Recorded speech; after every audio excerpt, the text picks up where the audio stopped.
Time to start thinking about getting your Christmas tree, and the Hoosier Gardener can help you. Joellen Meyer-Sharp is with us live with the most popular trees and how to keep them fresh. You are at 71st and Michigan Road at the Garden Center. Thanks, Joellen. How you doing this morning?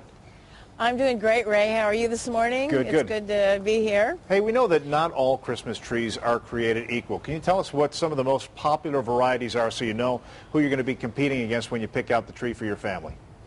Sure. One of the popular ones is right here. This is the Eastern White Pine, which is really quite a graceful tree. It has very long needles, but the branches tend to be a little bit on the weak side, and so they don't really support ornaments, especially heavy ones, very well. And then next to it, we have probably one of the more fragrant trees that we can bring indoors. This is a Fraser fir, and you can see that the needles are smaller and they're very tight, and it really holds on to its needles for quite a while, but it does certainly perfume the room when we put it up in the house. Yeah. And then across the way over here is probably one of the most popular ones is the Scotch pine, which is a terrific plant for holding on to its needles throughout the season.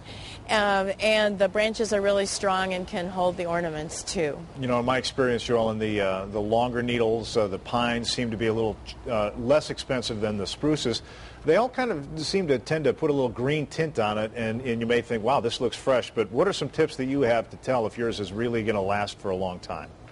Well, one of the ways is to look at the overall health of the tree, to take a branch and kind of bend it. It should bend and not break. You can take the branch and kind of bend back the needles, and they should stay attached to the branch. They shouldn't fall off. So those are probably the most important things. You can also take the tree and lift it a little bit and tap it lightly on the ground.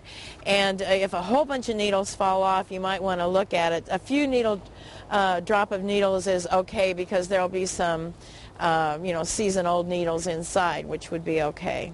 As kids, I remember having my mom or dad say, put aspirin in the water, or what about ginger ale? I've heard that works. Does that work or not?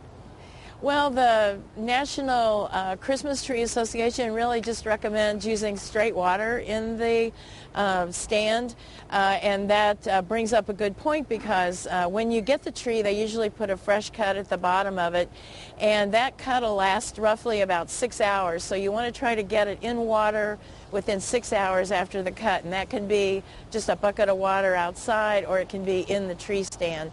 If you have to go longer than that, then you'll probably want to have to make a fresh cut of about an inch or half an inch off the base of it. Good deal. Joellen, thanks so much. By the way, this is Joellen's last Hoosier gardening interview with us for this season. She's going to be back in the spring. We will see you then. You have a great Thanksgiving, Joellen. We appreciate it. Thank you, and there are more tips about taking care of your trees at Fox 59 and thehoosiergardener.com. All right, I was just going to say that. Thanks, Joellen. Have a great holiday weekend. All right, Black Friday.